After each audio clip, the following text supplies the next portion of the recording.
आणि त्यातून आज मला खरं म्हणजे समाधान झालं की सगळ्यात पहिल्या शेतकऱ्यांना जो आम्ही चेक दिला 7.5 लाख रुपयाचा जराड, त्यावेळेस त्यांच्या डोळ्यात पाणी आलं आणि ते म्हणाले की पोरीचं लग्न कसं करायचं या विवंचनेत मी होतो आणि हा चेक मला मिळाला आणि तुम्ही माझं त्या ठिकाणी खूप मोठं ओझं हलकं केलं. मला असं वाटतं की आपल्याला राजकारणामध्ये अनेक हार तुरे मिळतात. आता एवढा मोठा हार तुम्ही घातला तर त्या हारापेक्षा देखील जराड साहेबांनी मारलेली मिठी ही जास्त महत्वाची होती. त्यांच्या चेहऱ्यावरचं समाधान हे अधिक महत्वाचं होतं आणि हा निर्णय घेण्याचं समाधान यातनं निश्चितपणे आम्हाला लाभलं.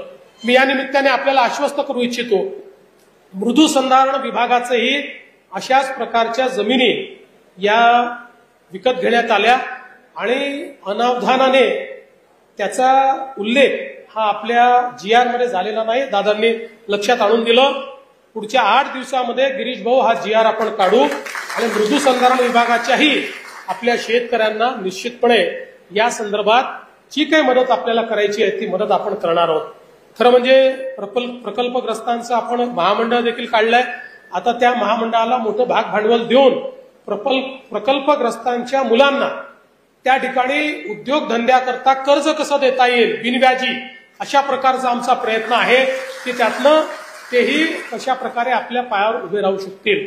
एक अजून मुद्दा आपण मांडलेला आहे की 5% अट ही 15% न्यावी. मी जरूर आपल्याला सांगतो, मी पडताळून पाहिल. आज मला त्याची कायदेशीर बाजू माहित नाही, त्यामुळे मला घोषणा करता येत नाही.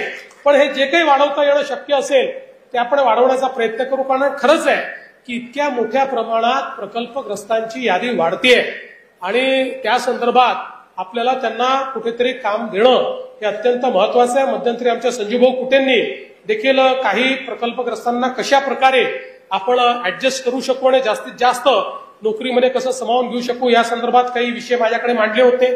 त्याही संदर्भातला आमचा अभ्यास चाललेला आहे. मी आज या निमित्ताने आपल्याला एवढंच सांगतो की शेतकरी असतील किंवा प्रकल्पग्रस्त असतील, आज तर आम्ही जमिनी अॅक्वायर तर आपल्याला कराव्या लागतात, कधी सिंचनाकरता कराव्या लागतात, कधी रस्त्याकरता कराव्या लागतात. पण मी मुख्यमंत्री असताना कायदाच असा केला आहे की कुठलंही सरकार आलं तरी आता कमी पैशामध्ये ऍक्विजिशन करूच शकत नाही, त्याला योग्य मोबदला हा द्यावाच लागेल. आणि आज परिस्थिती अशी आहे की आम्ही आता ज्यावेळी एखादी ऍक्विजिशनची घोषणा करतो तर बावनकुळे साहेब त्याचे साक्षीदार आहे की आता शेतकरी आमच्याकडे येतात की भाऊ रस्ता आमच्याही जमिनीतनं घेऊन जा, कारण इतके पैसे आम्ही टॅक्स फ्री पैसा देतो, इतका पैसा आम्ही देतो की शेतकरी म्हणतात भाऊ आमच्याही जमिनीतनं आता तुम्ही त्या ठिकाणी रस्ता घेऊन जा. 2च गोष्टी या निमित्ताने सांगणार आहे. अनेक वेळा माझ्या लक्षात येतं की आम्ही ऍक्विजिशनची घोषणा केली, शेतकऱ्यांचं बिचाऱ्यांचं लक्ष नसतं आणि कोणीतरी धन्ना सेठ येतो आणि त्या शेतकऱ्यांकडनं जमिनी विकत घेतो आणि त्यानंतर 4 पट 5 पट पैसे तेही टॅक्स फ्री तो त्या जमिनीवर कमवतो. त्यामुळे लक्षात असू द्या, ज्या ठिकाणी ऍक्विजिशन आहे त्या ठिकाणी कृपया जमिनी विकू नका. जमिनी विकण्याचं आणि कोणी घेत असेल तर एकदा पता करून घ्या की अचानक एवढी जमीन हा घेण्याकरता का आलेला आहे. कारण आमची इच्छा आहे की 2 पैसे जर जास्त मिळणार असतील तर ते शेतकऱ्यांना मिळाले पाहिजेत, ते व्यवसाय करणाऱ्यांना मिळणं हे काही योग्य नाही आहे. त्यामुळे या दृष्टीने देखील आपण सगळ्यांनी सजग राहिलं पाहिजे. दुसरी गोष्ट मी आपल्याला सांगतो, या प्रकल्प म्हणजे 6 ते 13 शेवटचा शेतकरी जोपर्यंत पैसे मिळत नाही तोपर्यंत आम्ही योजना बंद होऊ देणार नाही. हे याकरता सांगतोय की कोणीही फसवणूक करायला आलं तर त्याला बळी पडू नका. आता याच्यामध्ये वेगवेगळ्या काळात पैसे का मिळतात, कारण त्या प्रकल्पाला ते पैसे आम्हाला द्यावे लागतात आणि मग त्यांच्या खात्यातनं तुमच्या खात्यामध्ये ते वर्ग होतात. ज्या प्रकल्पाकरता ती जमीन गेली आहे त्यामुळे त्याला कुठल्या प्रकल्पाला आधी पैसे मिळतात, कोणाला नंतर मिळतात. सगळ्यांना आम्ही आता येत्या काळामध्ये पैसे देऊन टाकणार आहे. काही तुम्हाला फार काळ वाट पाहावी लागणार नाही. पण कोणाला आज मिळतील तर कोणाला 7 दिवसांनी मिळतील, कोणाला 15 दिवसांनी मिळतील. त्यामुळे कोणी येऊन जर तुम्हाला सांगितलं तुझं नावच नाही आहे, तुझं काही प्रॉब्लेम असेल, तुम्हाला जर एकाची कोणाची अडचण असेल, आमचे सगळे मंत्री आमदार या ठिकाणी बसल्यात, त्यांच्यापर्यंत जा, त्यांना सांगा की माझं नाव सापडत नाहीये, ही माझी जमीन आहे, हे माझे कागद आहे. त्याचा पाठपुरावा करून त्यालाही पैसे मिळवून देण्याची जबाबदारी आमची आहे. पण कोणत्याही दलालाच्या भानगडीत या ठिकाणी पडू नका. मी आज या निमित्ताने आपल्याला एवढं सांगू इच्छितो की मोठ्या प्रमाणात आपल्या शेतकऱ्यांना लाभ मिळाला पाहिजे या दृष्टीनं मागच्या काळामध्ये आपण बळीराजा जलसंजीवनी योजना आणली आणि वर्षानुवर्ष जे सिंचनाचे प्रकल्प अपूर्ण होते 5 वर्षामध्ये 79 प्रकल्प या विदर्भातले आपण पूर्ण केले. 25,000 कोटी रुपये आपण त्या ठिकाणी लावले. जे प्रकल्पांना सुप्रमा नव्हती अशा प्रकल्पांची सुप्रमा करून त्याचंही काम सुरू केलं. आणि पुढच्या काळामध्ये आपल्याला कल्पना आहे वैनगंगा नळगंगा सारखी योजना, जसं समृद्धी महामार्ग मी ज्यावेळेस करून म्हणून सांगितलं, लोक मला वेड्यात काढायचे की 55,000 कोटीचा रस्ता होतो का, असा रस्ता कधी होणार आहे का. पण मी सांगायचो समृद्धी महामार्ग विदर्भाची लाईफलाईन बनेल. विदर्भामध्ये उद्योग येण्याकरता, व्यापार येण्याकरता आणि शेतकऱ्याच्या शेतमालाला भाव मिळण्याकरता हा समृद्धी महामार्ग अत्यंत महत्वाचा आहे. त्यावेळेस लोक वेड्यात काढायचे, पण आपण तो समृद्धी महामार्ग बनवून दाखवला. आणि आता दुसरा महत्वाकांक्षी प्रकल्प जो विदर्भातल्या शेतकऱ्यांच्या जीवनात परिवर्तन करणार आहे तो म्हणजे नळगंगा वैनगंगा नदीजोड प्रकल्प. जवळपास 600 किलोमीटरची नवीन नदी आम्ही तयार करतोय, जी वैनगंगेपासनं तर नळगंगा आणि पलीकडे बुलढाणा जिल्हा वाशिम जिल्हा शेवटच्या टोकापर्यंत आम्ही ही नदी नेणार आहोत. या नदीमुळे आपल्या अमरावती विभागातले 5 जिल्हे आणि नागपूर विभागातला वर्धा आणि नागपूर असे 7 जिल्हे हे पूर्णपणे दुष्काळ मुक्त होणार आहेत. 10 लाख एकर जमीन ही ओलिताखाली येणार आहे आणि विदर्भामध्ये एकही कोरडवाहू शेतकरी राहणार नाही. शेतकरी सगळे बागायती होतील, सगळ्यांच्या शेतीपर्यंत पाणी, आणि तेही पाणी ड्रिपच्या माध्यमातून त्या ठिकाणी देण्याची योजना आम्ही आखलेली आहे. आणि हे सगळं करत असताना आपल्याला कल्पना आहे आता शेतकऱ्यांकडनं आम्ही विजेचं बिल घेत नाही. आता सगळे फिडर आम्ही कृषीचे हे सोलरवर आणतोय.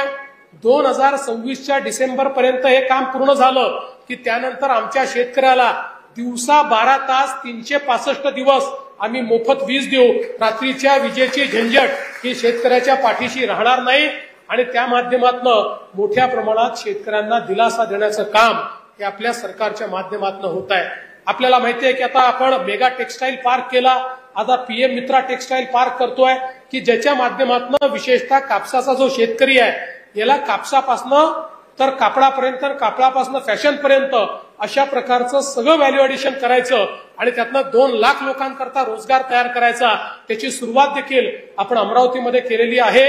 आणि एक अजून योजना त्या संदर्भातली आपण मी लवकरच घोषित करणार आहे की ज्यामध्ये कापसाच्या शेतकऱ्यांचं एक फार मोठं व्हॅल्यू क्लस्टर हे आम्ही तयार करणार आहोत, ज्यातनं शेतकऱ्यांना योग्य दाम मिळाला पाहिजे आणि अश्युअर्ड मार्केट मिळालं पाहिजे, अशा प्रकारचा आपला प्रयत्न आहे. आपल्याला कल्पना आहे की मागच्या काळामध्ये नानाजी देशमुख कृषी समृद्धी योजना ही आपण वर्ल्ड बँकेच्या माध्यमातून सुरू केली आणि विशेषतः आपल्या हा जो काही पश्चिम विदर्भ आहे इथल्या सगळ्या जिल्ह्यांमधल्या काही गावांमध्ये जवळपास 4,000 गावांमध्ये आपण ही योजना सुरू केली आणि या योजनेची फळं आज आपल्याला दिसत आहेत.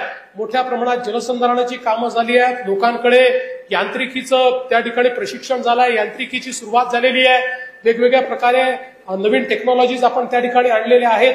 आता याचा दुसरा टप्पा 6,000 कोटीचा हा आपण पुन्हा हातामध्ये घेतलेला आहे आणि सॅच्युरेशन पद्धतीनं गावात गेलं की गावातले जलसंधारणाचे स्ट्रक्चर्स असतील, त्या गावामध्ये जेवढी मागणी असेल त्या सगळ्यांना ड्रिप इरिगेशन असेल, स्प्रिंकलर असेल, त्या गावामध्ये जेवढी ट्रॅक्टरची मागणी असतील तेवढे ट्रॅक्टर असतील, बीबीएफ असेल, वेगवेगळ्या प्रकारच्या फवारणीचे तंत्र असतील, ड्रोन असतील, अशा सगळ्या गोष्टी सॅच्युरेशन पद्धतीनं त्या गावामध्ये द्यायच्या, जेणेकरून ते गाव हे परिपूर्ण झालं पाहिजे आणि तिथली शेती जी आहे ती शेती वातावरणातल्या बदलातनं कुठेतरी त्याचा जो वाईट परिणाम आहे त्या वाईट परिणामातनं आपल्याला मुक्त करता आली पाहिजे आणि शाश्वत पिकं हे आमच्या शेतकऱ्याला घेता आले पाहिजेत, अशा प्रकारचा आपला प्रयत्न आहे.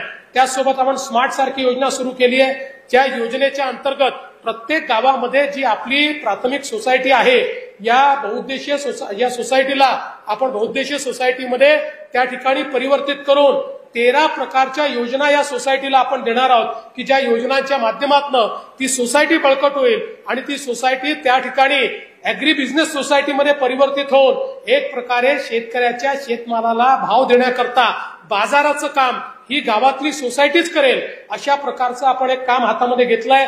याच्याकरता देखील वर्ल्ड बँकेने आपल्याला मदत दिलेली आहे. यासोबत अन्न प्रक्रिया छोटे प्रकल्प याकरता देखील आता आपण मोठ्या प्रमाणात त्या ठिकाणी मदत करणं सुरू केलेलं आहे। प्रत्येक गावामध्ये अन्न प्रक्रियेचे छोटे प्रकल्प लागून त्या ठिकाणी जे काही आपलं वेस्टेज आहे ते वेस्टेज दूर व्हावं आणि त्या माध्यमातून शेतकऱ्यांना अधिक अशा प्रकारे त्याचा पैसा मिळावा असा आपला प्रयत्न आहे। आणि हे सगळं करत असताना माननीय प्रधानमंत्री महोदयांनी द्रोण दीदीचा जो कॉन्सेप्ट आणलाय, हळूहळू आपल्याला तो कॉन्सेप्ट लागू करायचा आहे। आता आम्ही ॲग्रीस्टॅक ही व्यवस्था आमच्या बावनकुळे साहेबांच्या या माध्यमातून त्या ठिकाणी महसूल विभागातनं सुरू केली आहे। याच्यामध्ये प्रत्येक शेतकऱ्याच्या जमिनीचं डिजिटायझेशन आम्ही करतो आहोत आणि 96 लाख शेतकऱ्यांचं झालेलं आहे, अजून 20 लाख शेतकऱ्यांचं करायचं आहे। त्यामुळे प्रत्येकाचं डिजिटायझेशन करून आता आपल्याला अनेक वेळा प्रश्न येतो की आपण ज्यावेळेस त्या ठिकाणी फेरफाराचा विषय असतो किंवा पंचनाम्याचा विषय असतो किंवा ई पीक पाहणीचा विषय असतो, प्रत्येक वेळी शेतकऱ्यांना अडचणी होतात। आता या सगळ्या गोष्टी डिजिटल माध्यमातून, सॅटेलाइटच्या माध्यमातून, ड्रोनच्या माध्यमातून त्या ठिकाणी आम्ही करणार आहोत। त्यामुळे शेतकऱ्याला नुकसान भरपाई द्यायची असेल तरी देखील आमच्याकडे पंचनामे झाले नाही, पंचनामे चुकीचे झाले, आमच्याकडे कोणी आलंच नाही असं म्हणायला आता कुठे वावच राहणार नाही। अशा प्रकारे कम्प्लिटली डिजिटली आम्ही ते करतो आहोत आणि हे करत असताना आपल्याला पुढच्या काळामध्ये गटशेतीकडे मोठ्या प्रमाणात जायचं आहे आणि गटशेतीसोबत नैसर्गिक शेतीकडे जायचं आहे। त्यामुळे गटशेती करता आणि नैसर्गिक शेती करता मोठ्या प्रमाणात प्रोत्साहन देऊन विषमुक्त शेती आणि विषमुक्त शेती करताना त्या शेतीमध्ये आपली उत्पादकता वाढली पाहिजे, या दृष्टीनं वेगवेगळे प्रयोग हे आपण पुढच्या काळामध्ये करणार आहोत। त्यामुळे मोठ्या प्रमाणात शेतीमध्ये गुंतवणूक करायची। आज आपल्याला माहिती आहे की मोदीजींनी आपल्याला 6,000 रुपये देणं सुरू केलं, तर आपणही राज्याकडनं 6,000 रुपये शेतकऱ्यांना त्या ठिकाणी देण्याची सुरुवात केली। पण शेतीमध्ये रिलीफ आणि रिहॅबिलिटेशन पेक्षा गुंतवणूक वाढली पाहिजे। गुंतवणूक जर वाढली तरच शेती फायद्याची होईल आणि म्हणून ही गुंतवणूक वाढवण्याच्या दृष्टीनं एक मोठा कार्यक्रम आपण राबवलेला आहे की ज्यातनं शेतकऱ्यांना अधिकारिता देऊन, शेतकऱ्याची गुंतवणुकीची कॅपॅसिटी वाढवून, शेतकऱ्याच्या शेतीत गुंतवणूक करून आणि शेती ही फायद्याची झाली पाहिजे, अशा प्रकारचा प्रयत्न आपला आहे। मला विश्वास आहे येत्या काळामध्ये आपल्या सगळ्यांच्या आशीर्वादानं या ज्या वेगवेगळ्या योजना आम्ही हातामध्ये घेतल्या आहेत, या योजना निश्चितपणे यशस्वी होतील आणि माझ्या विदर्भातला शेतकरी जो अन्यायग्रस्त आहे, जो आत्महत्याग्रस्त आहे, जो खऱ्या अर्थानं त्या ठिकाणी गरीब आहे, त्या शेतकऱ्याच्या जीवनामध्येही एक मोठं परिवर्तन आम्ही घडवून दाखवू हा विश्वास मी व्यक्त करतो। आणि हे परिवर्तन घडवण्याकरता आपलं प्रेम आणि आपला आशीर्वाद आमच्या पाठीशी असावा एवढीच विनंती करतो आणि माझं बोलणं संपवतो। धन्यवाद। जय हिंद, जय महाराष्ट्र।